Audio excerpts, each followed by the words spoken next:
Hi everyone, so today I have some really exciting news to share. I've finally left my 9-to-5 job to pursue a career as a full-time artist professionally, and it's been a really huge decision, and one that I've thought really long and hard about, and I wanted to take you through kind of the whys, the hows and the what's next for me as I make this leap. And I'm planning on doing a series of videos every month where I monitor kind of the highs and the lows over the next sort of year or so. So if you're new here, hi, I'm Amanda and I'm a figurative and urban landscape painter based in Manchester.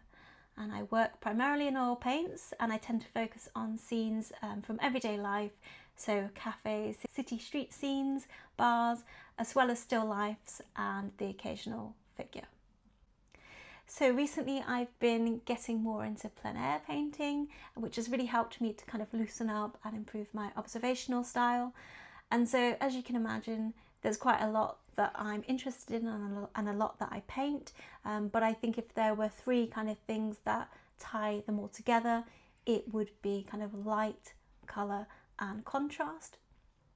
And I love kind of playing with tension, and whether that's paint texture, so whether it's thick versus thin or expressive versus detailed, there's always that idea of contrast, and also with light and dark as well. More and more in my recent work as well, it's all about light and kind of chasing that feeling and sense of a place. Roll back maybe 15 years ago, and I was studying at Central St Martin's in London, and on graduating from there I did have a short stint trying to make it as an artist, and I worked in an art shop as well. But before long I thought, you know what, I'm going to go and get a quote-unquote proper job, and I went into digital marketing. I was an account manager at an agency in Manchester, and over the last 13 years I've worked my way up to head of marketing at a global creative agency here in Manchester. But as you'll hear from my story, art has always been in the background, and it's always been kind of my true calling. So why now? You know, as I said, I graduated 15 years ago, so why now? And kind of I've always had this sort of lingering feeling that I've always wanted to kind of become a full-time artist, and I have had a bit of a regret for not really giving it as much time and attention as it sort of really deserves, and I kind of just always thought, oh, I'll do it closer to retirement, and kind of one day, not so long ago, maybe last year, I thought sort of why am I waiting, and you know, balancing what was a really full-on job and my passion for art was kind of really a challenge, as I'm sure many of you know, is, you know, trying to constantly sort of squeeze creativity in the evenings or weekends when you probably don't have the energy. You know, you've had a full day of work. It's actually quite a lot of, you know, people think of art as being quite a relaxing hobby, and it takes a lot of energy and attention and focus, and I think I was really struggling to find that balance. You know, orders would come in, and rather than, I mean, always delighted when an order comes in, but it would be a struggle to sort of fit it in and get everything packaged and sent off in and around work. And I was starting to turn down commissions occasionally here or there, and it started getting me thinking, you know, could I, if I put more energy into this, could it be sustainable? So there was this kind of background feeling in my mind of like, maybe it's not a lack of people wanting my work, it's probably a lack of time and a lack of dedication to be able to give it the time it needs. And when I was at work, I wasn't really resting, and I knew it kind of wasn't sustainable to have both those things going on at the rate they were. And I hate this phrase, but I did feel like I was getting to the point where I was burnt out, and I felt like something really had to give. And so, you know, after building up this career in marketing, you know, I really loved the people, I loved the culture and most of the things I was doing in marketing. So it was really hard for me to finally hand in my notice. It took a real sort of leap of faith, you know, I'd built up this career. I was really proud of it, and what I've done with the company I was with. Love them all so much.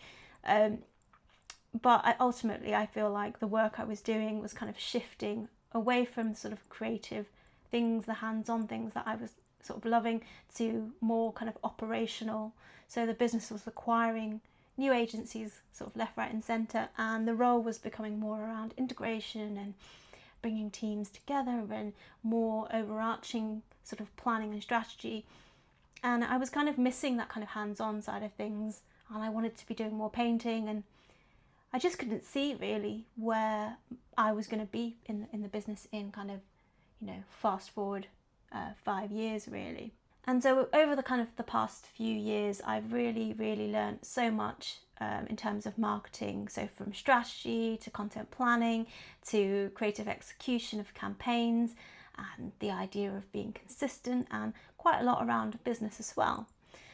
So I really wanted to kind of take the things that I'd learned having worked within marketing, within an agency setting, and kind of take those things and those learnings and apply them to myself and see what can happen. So even if it does mean that I go back to agency life in a few years' time, at least I know that I've tried. And I think that's really the crux of where I've got to now. It's at least I know I've tried. So one thing that I really wanted to highlight in this video is that I didn't kind of wake up one morning and just think, today is the day I'm going to hand in my notice, I'm leaving my job. I didn't quit on a whim, and this shift didn't happen overnight. It was actually looking back, around 8 months in the making. So I actually built up a business plan. It's actually a 20-page document that I have here. And it kind of solidified my thoughts and made sure, you know, it was a really good exercise for me to get my thoughts down on paper in terms of what I was thinking, where I wanted to get to. I then I took time around work over a month or so to write that up. I spoke to friends and family to get their thoughts, their feedback, their permission almost, to kind of go, am I mad? Am I doing the wrong thing? And thankfully, if you are watching, they were so supportive in this decision, which again was really difficult. And even when I had kind of this plan in place, I had it on paper, I had support from friends and family, I had my ducks in a row, as it were, I was still doubting my choice. So it came to beginning of this year and I was kind of loving my role at work again, and I feel like sort of having that piece of paper and knowing that I had a plan B took the pressure off the day-to-day in what was quite a full-on job. So I was enjoying it more. So just every time like my dad would call or someone would call and say, have you handed your notice in yet? I would go, no, I haven't. And I kept putting it off. And looking back, the pivotal moment really was actually, sadly, a bereavement that happened earlier this year. And it sounds like such a cliche, but really it kind of emphasised the feeling that kind of life is short, and if I kind of don't do it now, I kind of never will. And kind of 2 weeks after that happened, there I was, I'd bit the bullet and I'd handed my notice in, and gave my 3-month notice period, in fact. But that was a good amount of time actually. My 3-month notice period gave me time to gear up to that kind of transition. So in effect, I guess that loss and that kind of reality check almost gave me that momentum and that kind of nudge that I needed to kind of go, no, do it. If you don't do it now, you kind of never will. And if you don't try, kind of you'll never know. So that was the pivotal moment.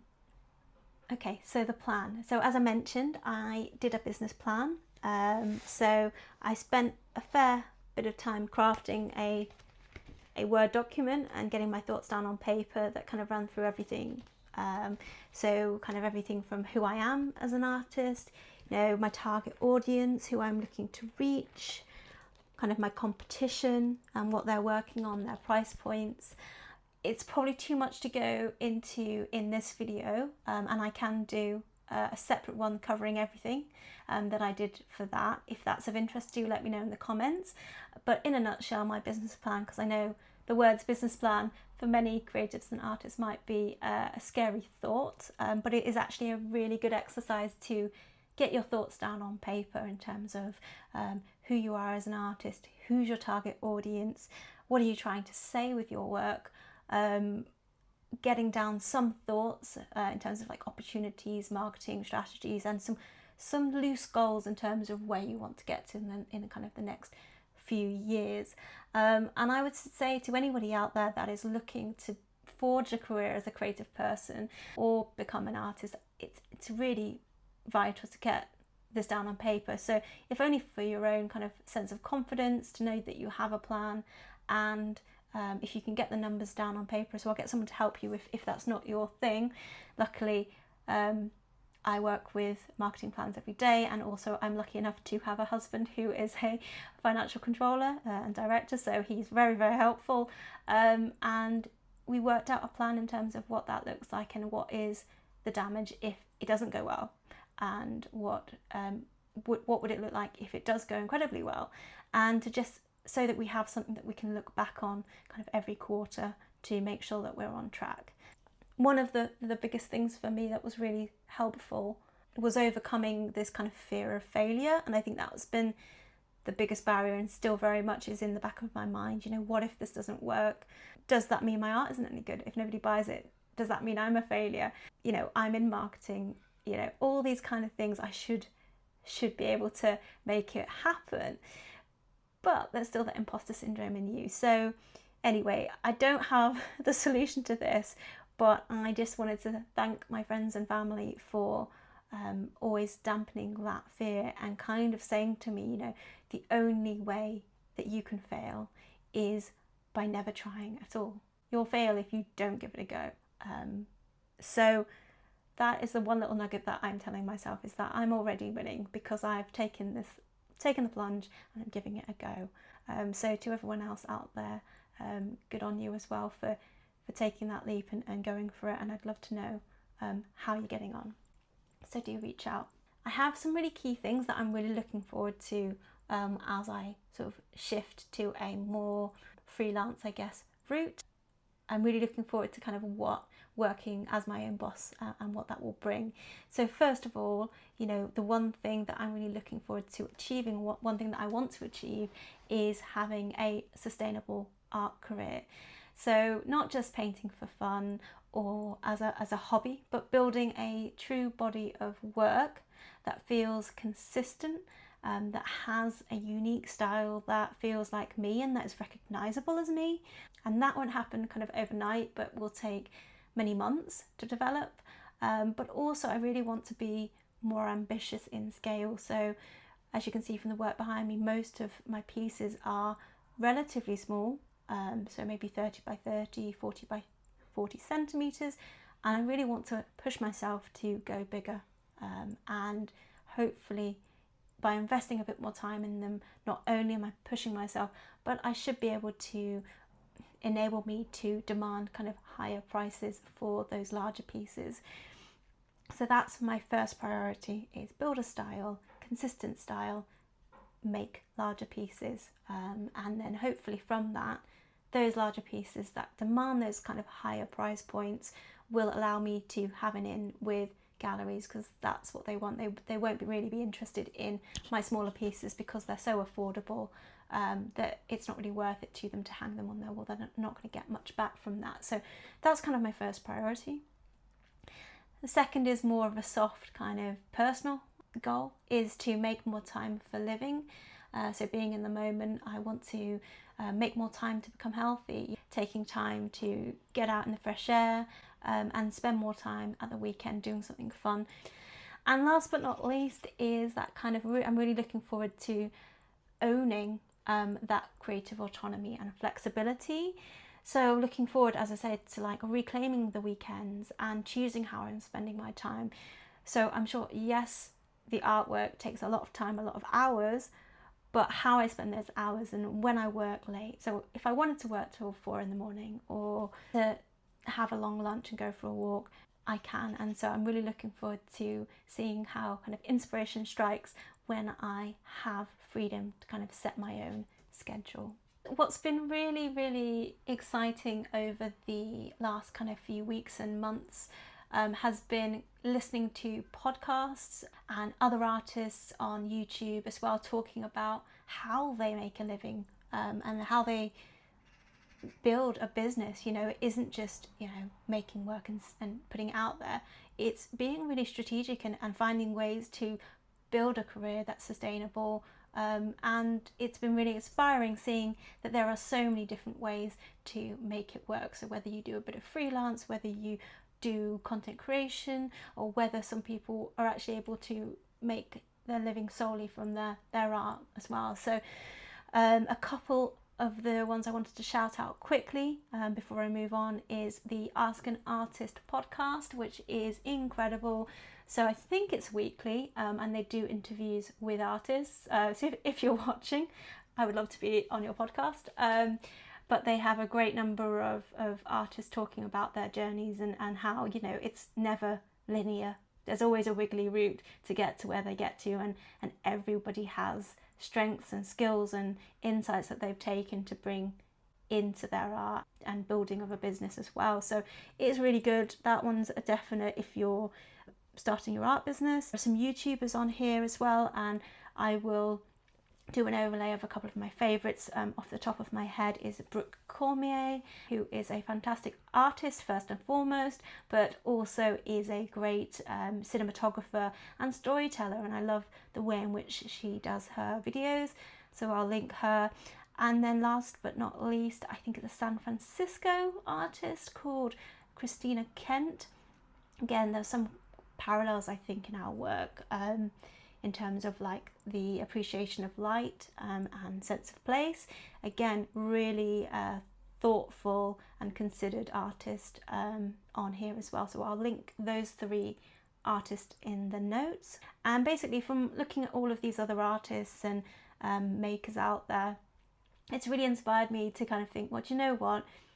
If they can do it, if so many of these creatives are out there doing it, then I can do it too. And if I can do it, so can you. Okay, so enough about the whys and how I got to be here and taking this leap of faith. But we're now kind of 1 month in, and I am going to do a longer video on my first month as a full-time artist. But I just wanted to recap some of the kind of the quick wins, some things that haven't quite worked, just really quickly in this video. So the first win of the month for me was being accepted into an open call exhibition with the Waterside Art Centre in Sale. The piece that was accepted was From Osaka with Love, and that is now on show at the Waterside. And I'm just chuffed it was quite a serendipitous moment that happened kind of the week before I was leaving my job, which is great. The second bit of good news was that I sold one of my larger paintings, again within the kind of first week or so of leaving my job, and that was Blanche Flower Cafe in Sale.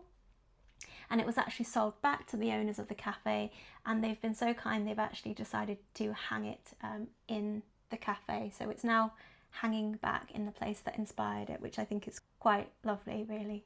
I also had 2 more firsts. So I had my first art market and my first plein air painting session. And then last but not least, it is a big one, getting the phone call from Sky Arts to say that I have been selected to be on Sky Arts Landscape Artist of the Year, Series 11, which is insane. The news still shocks me whenever I say it. 2 weeks after I left my job, I took part in Landscape Artist of the Year, and it's still filming, so I'm afraid I can't tell you how it went or the results. I'm sworn to secrecy until it airs in January 2026. But as you can imagine, that was a huge milestone for me, real sort of pinch me moment, and absolutely thrilled. So quite a few wins looking back. It was really nice to look back and go, do you know what? It's only been four to 6 weeks maybe since I left, and that feels like a lot to have done in quite a short space of time. In terms of the wobbles though, I did find that I didn't actually create as much work as I wanted to last month. So I had it in my mind that I would make 7 pieces, but given the news around Landscape Artists of the Year, I spent 2 weeks really planning and prepping for that. And for anyone that does art or knows how I work, they take around sort of 15 to 20 or 25 hours even to make over multiple sessions. So I had to find a way to rejig my practice so that I could get it down to 4 hours to do something that wouldn't be so terrible on live television in that space of time. So I spent a lot of time sort of doing sketches and things for that, and I didn't feel that they were worth, or I wasn't able to sell them yet. And as a result, didn't really sell as much as I'd wanted to. But I stayed on track kind of financially because I was freelancing part-time with my said previous employer. So I was doing 2 days a week for a couple of weeks, and luckily that helped sort of tide things over whilst I was sort of in that sort of transition phase. All in all, pretty good start, really chuffed with kind of how it's going, and everything's leading into the kind of the right direction. So looking ahead, what am I looking to do in the kind of next month or the next sort of 4 weeks? From mid-July to kind of mid-August, end of August, I want to make 7 pieces. So 2 large, 2 medium, 3 small. But I do have a number in mind financially that I want to produce. It doesn't mean I necessarily sell them, but I have a number in mind. If inspiration strikes in a different way and I want to do 3 huge paintings, then that's fine. So it's either 7 small or medium paintings or 3 kind of bigger pieces. And that's kind of just to set a bar, to set a goal, so I have some structure. In terms of marketing, I want to do 1 long form YouTube video such as this one. I will also be doing 3 posts a week on Instagram, YouTube Shorts and TikTok, and maybe LinkedIn, but for the ones that are appropriate. I also want to do at least 1 market. I may even do more, but for now 1 market is fine, just to kind of get out there, meet people, get a sense and some feedback from my work, and that should be enough. And then last but not least, I want to do more outreach. So I'm looking to reach out to some galleries, find some exhibition opportunities, maybe even think of ways to get an exhibition going myself. So whether it's a pop-up store in kind of an empty retail space, I want to start putting feelers out for those opportunities. In terms of finances, I do want to close off my last financial year's taxes and then reflect on how I'm doing finances for this year and make sure that I've got so many more expenses going out at the moment than I had previously, and I just want to get that back up to speed by the end of the month. And then I have some short freelance gigs that are in the fire. So again, that should keep things ticking over the next sort of 6 weeks, just a day or 2 here or there. So it should mean that I shouldn't need to dip into my savings yet. So that's the plan. There's a lot to juggle, from like production to marketing to thinking about acquisition and different outreach activities, but enough to be keeping me busy. So I think striking that balance is going to be tough. I am trying and aiming for a 70-30 split between studio work and kind of the admin and the marketing side of things. At the moment, I think I am spending more time on the social than I should be. So one thing that I really want to do in these monthly recap videos is to look at the statistics. So just like I would in a marketing board report, is to reflect on the previous month and to analyse it and then look ahead to the next.